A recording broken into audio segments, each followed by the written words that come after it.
Now, this is lecture number 17, chapter electrochemistry, class +2. तो जैसे मैंने 16th लेक्चर में प्रॉब्लम्स आपके साथ डिस्कस की हैं, अब उन प्रॉब्लम्स को और आगे लेके जाने के लिए कुछ कंसेप्ट की एक्सपेंशन करते हैं।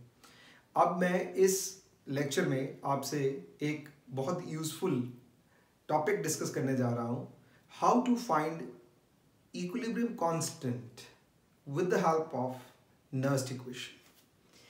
So अब हमें Nernst equation का प्रॉपर आइडिया होना चाहिए, right?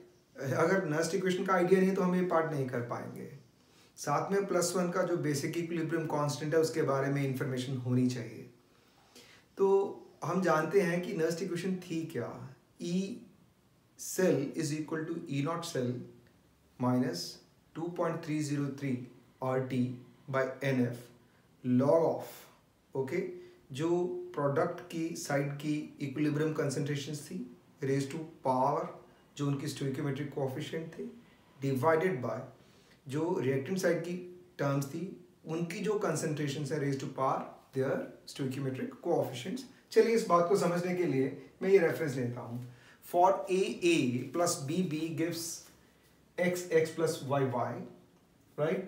Then if I want to write this Nernst equation for this cell reaction, तो I would say E cell is equal to E naught cell minus 0.0591, जो कि जब हम टेम्परेचर 298 केल्विन लेते हैं F फैराडेज कांस्टेंट है, वो put करने के बाद 0.0591 आता है by n electron transferred log C।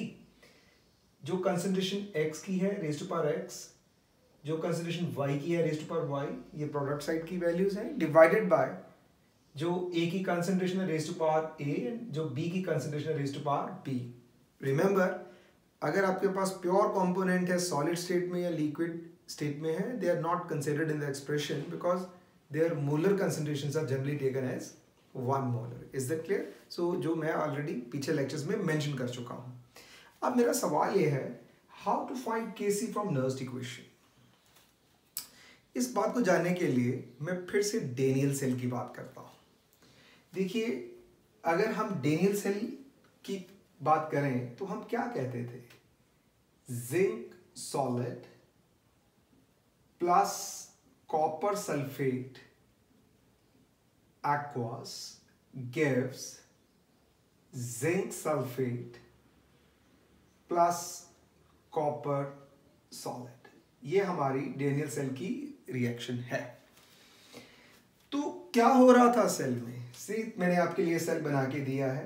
ये जिंक रॉड है, ये कॉपर रॉड है, ये आपका एनोड हाफ सेल है, ये आपका कैथोड हाफ सेल है।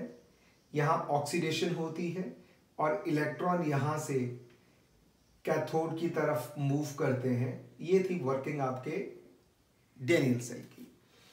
तो please try to analyse this thing कि हो क्या रहा है। With the passage of time this side पे जिंक से जिंक आयन बन रहा था। So with the passage of time यहां जिंक आयन का कंसंट्रेशन जो इनिशियली 1 मोलर था, अब वो 1 मोलर से ज्यादा बढ़ गया। This is greater than 1 molar, right? Because zinc ion जो है यहां बन रहा है, right? अब आप इस साइड पे देखिए, उधर क्या हो रहा है, कॉपर आयन का रिडक्शन हो रहा था, कॉपर आयन से कॉपर सॉलिड बन रहा था। तो यहां पे जो कॉपर आयन का कंसंट्रेशन है वो लेस देन 1 मोलर होना शुरू हो गया। ओके, सो इतना क्लियर है, यहां जिंक आयन कंसंट्रेशन बढ़ रहा है, यहां कॉपर आयन कंसंट्रेशन कम हो रहा है। ओके, जब हम सेल का ईएमएफ निकालते हैं, standard value, standard EMF of cell, तो हम क्या करते हैं, standard reduction potential of cathode half minus standard reduction potential of anode half. Okay, standard values means when concentration is 1 molar. So we measure standard electrode potential, standard EMF when the concentrations of electrodes are 1 molar. Is that clear? Concentration of obviously जो ions है electrode पे, electrode का concentration का कोई meaning नहीं है, उन electrode पे जो आयंस का कंसंट्रेशन है वो 1 मोलर होता है and 298 kelvin. Fine, since concentration is varying, और हमने नर्स्ट इक्वेशन से क्या सीखा है? हमने नर्स्ट इक्वेशन से सीखा है जितनी ज्यादा इलेक्ट्रोड पे आयन की, उसके कॉरस्पॉन्डिंग आयन की कंसंट्रेशन ज्यादा होगी, उस इलेक्ट्रोड का रिडक्शन पोटेंशियल उतना ज्यादा होगा। इन सिंपल सेंस में रिडक्शन पोटेंशियल का value concentration of corresponding ion की इंक्रीज से बढ़ता है, means reduction potential will increase with the rise in concentration of corresponding ions. So now we can analyze, यहाँ जिंक आयन का concentration बढ़ रहा है, इट मींस रिडक्शन पोटेंशियल बढ़ रहा है। यहाँ कॉपर आयन का कंसंट्रेशन कम हो रहा है, मींस रिडक्शन पोटेंशियल कम होता जा रहा है। सो with the passage of time ये कंसंट्रेशन बढ़ता जा रहा है, रिडक्शन पोटेंशियल इसका बढ़ता जा रहा है, और कॉपर आयन का कंसंट्रेशन कम होने से कॉपर इलेक्ट्रोड पे पोटेंशियल, रिडक्शन पोटेंशियल कम होता जा रहा है। ओके, आप यहाँ से देख सकते हैं जब ये यहाँ मैंने स्टैंडर्ड वैल्यू 1 मोलर कंसंट्रेशन ली है, तब इसका वैल्यू 0.34 वोल्ट था कॉपर का, और जिंक का -0.76 वोल्ट था। तभी जो ई नॉट सेल का वैल्यू 1.10 वोल्ट आता था। ओके, अब with the passage of time क्या हो रहा है? Zinc ion concentration is rising, so reduction potential rising. See, ये देखिए, it is rising, right? And copper ion का कंसंट्रेशन कम होने से उसका रिडक्शन पोटेंशियल कम होता जा रहा है। See, this is decreasing. And ultimately what will happen, a stage comes जब दोनों का जो पोटेंशियल डिफरेंस है, बिकॉज ई नॉट सेल क्या है, पोटेंशियल डिफरेंस है दोनों इलेक्ट्रोड्स का, ये 1 मोलर कंसंट्रेशन के रिस्पेक्टिवली था, ये किसी भी कंसंट्रेशन के रिस्पेक्टिवली। तो with the passage of time stage reaches जब दोनों के पोटेंशियल का डिफरेंस जो है वो 0 वोल्ट हो जाएगा, और इतना कम हो जाएगा कि सेल वर्क नहीं करेगा। सो बेसिकली उस स्टेज को हम इक्विलिब्रियम स्टेज कहते हैं। See, this is a graph between reduction potential versus progress of the reaction. Reaction चल रहा है, ठीक है, प्रोग्रेस हो रहा है, सी, बट पोटेंशियल डिफरेंस नहीं रहा। इसीलिए इस बात को समझने के लिए हम यहाँ पे क्या मेंशन करेंगे, this is a reversible process. और रिवर्सिबल प्रोसेस क्या होता है, कुछ लेक्चर पहले मैंने आपको बहुत अच्छी तरह से जो कंपटीशन की रिक्वायरमेंट है मैं फुलफिल की थी। ओके, सो इस स्टेज पे हम कैसे फील कर सकते हैं भाई, जब इक्विलिब्रियम स्टेज आ गया, यहां से देखिए please, from Nernst equation E cell is equal to E naught cell minus 0.0591 by N, ये क्या था 2.303 RT बाय NF का वैल्यू है 0.0591। बहुत बार हम बोल चुके हैं, जिसमें R गैस कांस्टेंट है, T टेम्परेचर 98 केल्विन फिल करते हैं, और ये फैराडेज कांस्टेंट है 96500 है, R 8.314 हम पुट करते हैं। तो आप देख सकते हैं कि ये लॉग ऑफ जिंक आयन और कॉपर आयन कंसंट्रेशन है, राइट? जब इक्विलिब्रियम आ जाएगा, अब इक्विलिब्रियम वो स्टेज है जहां पे रिएक्शन तो हो रहा है पर कंसंट्रेशन नहीं बदलेंगी। जो जिंक आयन का इक्विलिब्रियम कंसंट्रेशन है और जो कॉपर आयन का इक्विलिब्रियम कंसंट्रेशन है वो उतना ही रहेगा। इसीलिए हम इसको अब एक कांस्टेंट से रिप्लेस कर रहे हैं, that is Kc, which is equilibrium constant in terms of concentration. तो this thing is very clear, जब इक्विलिब्रियम आएगा तो ई सेल 0 होगा, ना कि ई नॉट सेल, वो तो स्टैंडर्ड वैल्यू है। इसीलिए हम इक्विलिब्रियम पे ई सेल को 0 लिखेंगे। एंड रिमेंबर, किसी भी कंसंट्रेशन पे ये जो हमने रेशो लिखी है, इसको हम क्यूसी क्वोशिएंट कहते हैं, इसको हम क्यूसी के नाम से जानते हैं। और इक्विलिब्रियम पे ये क्यूसी जो है किससे रिप्लेस होता है, केसी से। So I will put KC instead of QC. Now you can check, अब क्या हो गया, ई सेल 0 हो गया is equal to E naught cell minus 0.0591 by N. ये आपकी मर्जी है, ये लिखना है या ये लिखना है, लॉग ऑफ दीज कंसंट्रेशंस। जो रेशियो है that is replaced by constant Kc, which is a characteristic feature for a reaction and it varies only with temperature. Okay, otherwise Kc value change नहीं करता है। तो अब मेरे पास ई नॉट सेल का expression आ गया 0.0591 बाय एन log Kc, और E naught cell is equal to 2.303 RT by NF log Kc. So just by knowing E naught cell, you will be able to find Kc. तो ये +2 and competition के point of view से this is the most important article for us. तो +2 board में directly expression आता है, इसलिए मैंने डायग्राम की मदद से आपको एक्सप्लेन करने की कोशिश की है। एंड रिमेंबर ये जो हम यहाँ पे गैल्वेनिक सेल्स कर रहे हैं जनरली, ये यहाँ जो एग्जांपल दिया है ये किसकी एग्जांपल है? रिवर्सिबल सेल की एग्जांपल है। ओके, तभी इसमें इक्विलिब्रियम कांस्टेंट आ रहा है। अब इसका सिग्निफिकेंस क्या है? इसमें केसी का सिग्निफिकेंस, जितनी ज़्यादा केसी की वैल्यू है इट मीन्स सी, यहाँ सी दिस डिफरेंस, जितनी ज़्यादा केसी की वैल्यू है इट मीन्स यहाँ जिंक आयन का कंसंट्रेशन उतना ज़्यादा होगा। जिंक आयन का कंसंट्रेशन ज़्यादा होने का मतलब प्रोडक्ट का कंसंट्रेशन उतना ज़्यादा होगा, मीन्स ये रिएक्शन उतनी ज़्यादा फेवरेबल होगी। Okay, this is the significance of equilibrium constant. Now, in order to understand this, I have given one good related example of NCERT. My question is, calculate Kc for the reaction.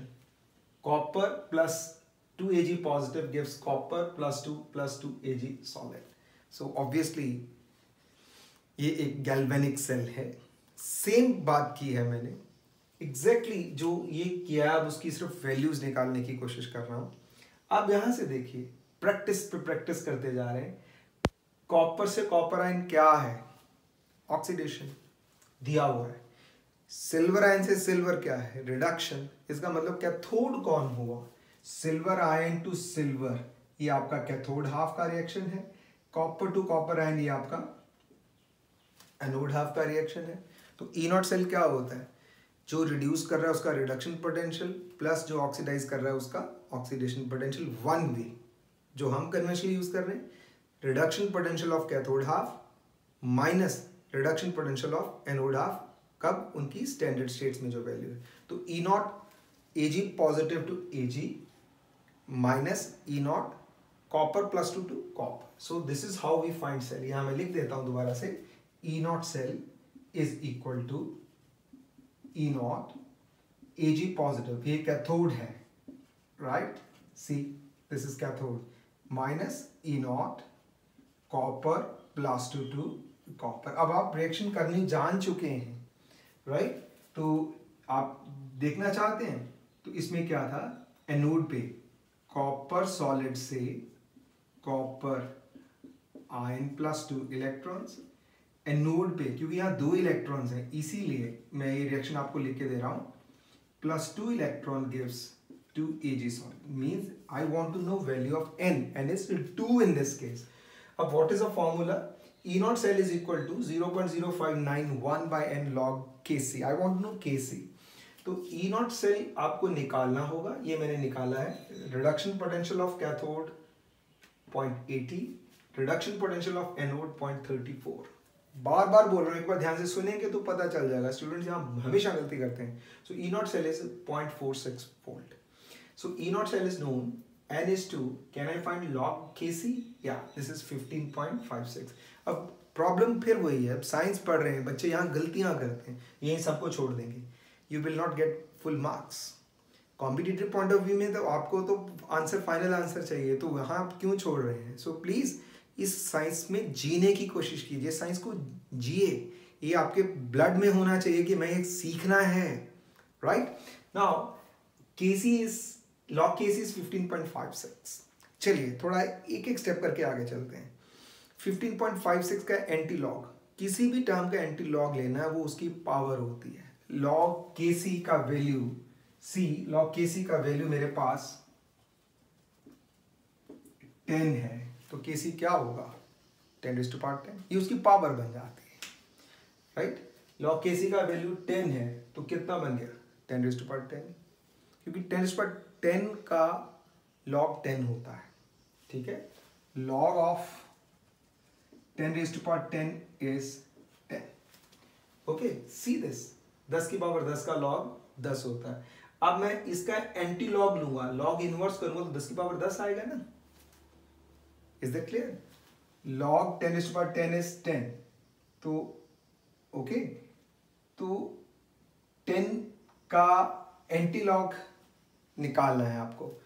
log Kc is equal to 10, तो Kc क्या हुआ? 10⁻10 हो गया। Okay, अब मेरे पास यहाँ log 15 है मान लीजिए। Okay, I repeat, log Kc is 15 है मान लीजिए, तो Kc क्या होगा?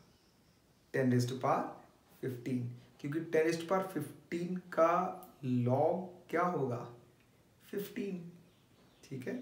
अगर you understand my point? Log 10⁻15 का लॉग लूँ तो वो 15 आता है, ठीक है? तो उसका एंटी लॉग क्या होगा? 10⁻15 होगा। तो मैं यहाँ एक स्टेप आगे आने की कोशिश कीजिए कि लॉग केसी 15.56 है, तो केसी क्या होगा? 10⁻15 होगा, ठीक है? ये पहली वैल्यू आपको पता चल गई, 10⁻15। अब 0.56, चलिए मैं आपको इसके लिए थोड़ा सा और बदला देता हूँ। लॉग बेस 10 की बात कर रहा हूँ, 2.3010 होता है, ये लॉग बेस 10 है। लॉग बेस 3.4770 होता है। लॉग बेस 4 लॉग 4 बेस 10 कितना होता है? 0.6020 होता है। छोटी सी बात कर रहा हूँ। लॉग बेस 10, ये बेस 10 लॉग है, 2 का वैल्यू 0.3010, तो इसका मतलब अगर आपके पास 0.3010 का एंटी लॉग लेना तो क्या आएगा? यस 2। अगर 0.4770 का एंटी लॉग लेना तो क्या आएगा? 3। अगर 0.6020 का एंटी लॉग लूँ तो क्या आएगा? 4। Is that clear? तो एग्जैक्टली यहाँ पॉइंट आपके पास जो वैल्यू है, व्हाट इज दैट? 0.56 है। तो अगर 0.6 होता तो यहाँ 4 होना था। अब ये ये 0.56 है, 6 से कम है, 0.6 से कम है, इट मीन्स ऑब्वियसली ये वैल्यू जो इसका एंटी लॉग होगा वो 4 से कम होगा, 3 पॉइंट समथिंग होगा। So answer is 3.6 into 10⁻15। यहाँ से आप एनालाइज कर सकते हैं। मैंने थोड़ा वक्त लिया, कुछ बातों को जल्दी बोला, बट फ्यूचर में प्रॉब्लम्स में आप थोड़ा सा वर्क करके आइए, आपको बहुत ईजी लगेगा। इस बात का ध्यान रखिएगा। लॉग बेस 10 टू कितना होता है? 0.3010। अब 0.3010 का एंटी लॉग 2 होगा। लॉग बेस 10 3 कितना होता है? 0.4771। 0.4770 का एंटी लॉग क्या होगा? 3 होगा। तो होपफुली मेरी बात आपको समझ में आ गई। Thank you.